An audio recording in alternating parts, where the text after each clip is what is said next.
Dear friends, thank you for coming. Now, புற்றுநோய் சம்பந்தமான ஒரு கான்ஃபரன்ஸ் இது நடத்துகிறோம். இதில் தமிழ்நாட்டில் உள்ள முக்கியமான மருத்துவர்கள், புற்றுநோயை வைத்தியம் பண்ணுற மருத்துவர்கள் இங்கே வந்திருக்கிறாங்க. கொஞ்சம் சர்ஜன்ஸு, கொஞ்சம் ரேடியேஷன் ஆன்காலஜிஸ்ட், மெயினாக மெடிக்கல் ஆன்காலஜிஸ்ட். ஏன்னா சாதாரணமாக இப்போ இருக்கிற புற்றுநோயை வந்து சர்ஜரி மூலமாகவும் ரேடியேஷன் மூலமாகவும் 100க்கு ஒரு 25 பேருக்கு குணப்படுத்த முடியும்.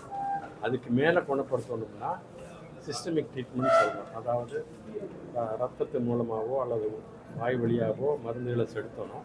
அப்படி பண்ணித்தான் இப்போ 70-80 பேரை நம்ம குணப்படுத்துகிறோம். ஆக இந்த மெடிக்கல் ஆன்காலஜிஸ்ட் வந்து இப்போ ஒரு 50 வருஷமாக பெரிய அளவில் டெவலப் ஆகிருக்கு. டே டு டே புதுசாக மருந்துகள்லாம் வந்துருக்கு. ஸோ பொதுவாகவே டாக்டர்கள் வந்து அவங்களுடைய மருத்துவ அறிவை அவங்க அப்பப்போ புதுப்பிச்சுக்கிட்டே தான் இருக்கணும். பழைய வைத்தியத்தை தொடர்ந்து பண்ணிக்கிட்டு இருக்க முடியாது. ஆனால் புற்றுநோய் வைத்தியத்தில் இன்னும் அதிகமாக அதை பண்ணணும். பழைய வைத்தியத்தை மறந்து புது வைத்தியத்தை அவங்க ஞாபகம் வச்சுக்கிட்டு அதை பண்ணணும். நிறைய வைத்திய வசதிகள் வந்துருச்சு. வெறும் கீமோதெரப்பி மட்டும் இல்லாமல் டார்கெட்டட் தெரப்பின்னு சொல்லி புற்றுநோய் திசுக்களை மட்டும் கொள்கிற மாதிரி உள்ள மருந்துகள், அதுபோக நம்முடைய எதிர்ப்பு சக்தியே பூஸ்ட் பண்ணி இம்யூனோதெரப்பின்னு சொல்கிறோம்.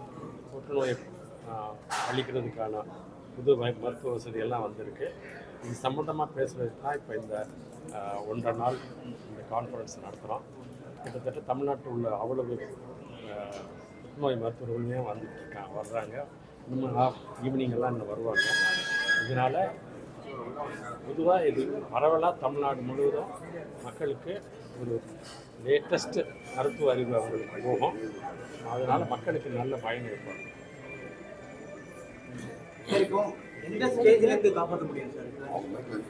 பொதுவாக ஸ்டேஜ் 1, 2, 3 ஈஸியாக குணப்படுத்தலாம்.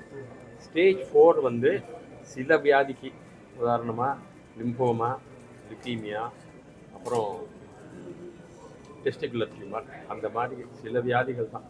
அது 100க்கு 10% தான் ஸ்டேஜ் 4 இருக்கிறத குணப்படுத்த முடியும். மற்றபடி பெரும்பாலான வியாதிகளை ஸ்டேஜ் 3க்குள்ளே இருந்தால் தான் நம்ம குணப்படுத்துகிற மாதிரி. எந்த உறுப்பை வந்து இந்த புற்றுநோய் வந்து பாதிக்கும் அதிகமாக? இப்போ கல்லீரல் நோய் வந்து இப்போ அவதாரணி கூட இறந்தாங்க. இந்த மாதிரி இல்லை, புற்றுநோய் உடம்பை எந்த உறுப்பை வேணாலும் பாதிக்கலாம். பொதுவாக பெண்களுக்கு அதிகமாக மார்பக புற்றுநோயும் கர்ப்பப்பை புற்றுநோயும் அதிகமாக அவங்கள பாதிக்குது. ஆண்களை பொறுத்த வரைக்கும் தொண்டை வாய் புற்றுநோய், நுரையீரல் புற்றுநோய், பெருங்குடல் புற்றுநோய், ப்ராஸ்டேட் புற்றுநோய், இதெல்லாம் அதிக அளவில் மக்களை பாதிக்கும்.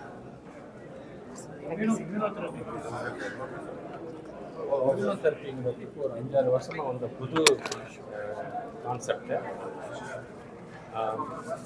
நம்ம உடம்புல எதிர்ப்பு சக்தி இருக்குது. லிம்போசைட்ஸ்ன்னு சொல்கிறது. டி லிம்போசைட்ஸ், பி லிம்போசைட்ஸ், அதுதான் நம்மளை கிருமிகள்கிட்டேருந்து காப்பாற்றுது. மற்ற கேன்சர் வராமையும் தடுக்கிறது அதுதான். ஆனால் நம்முடைய பழக்க வழக்கத்தினால இப்போ நம்ம நிறைய ஆண்கள் வந்து புகையிலை பிடிக்கிறாங்க, மது அருந்துறாங்க. அதனால் அவங்களுடைய இம்யூன் சிஸ்டம் பாதிக்கப்படும். அவங்களுக்கு அதனால் புற்றுநோய் வர்றதுக்கான வாய்ப்பு உண்டாகுது. ஆக இந்த இது வந்து நம்முடைய எதிர்ப்பு சக்தியை பாதிக்குது. அந்த புற்றுநோய் அந்த எதிர்ப்பு சக்தியை வந்து பழையபடி ஆக்டிவேட் பண்ணி புற்றுநோயை கொல்றதுக்கு தான் இந்த இம்யூனோதெரப்பி. அந்த டி செல்ஸை வந்து பிளாக் ஆகியிருந்த டி செல்ஸை அன்பிளாக் பண்ணி ஆக்டிவேட் பண்ணி புற்றுநோய் செல்களை அழிக்கிறது தான் இந்த இம்யூனோதெரப்பி.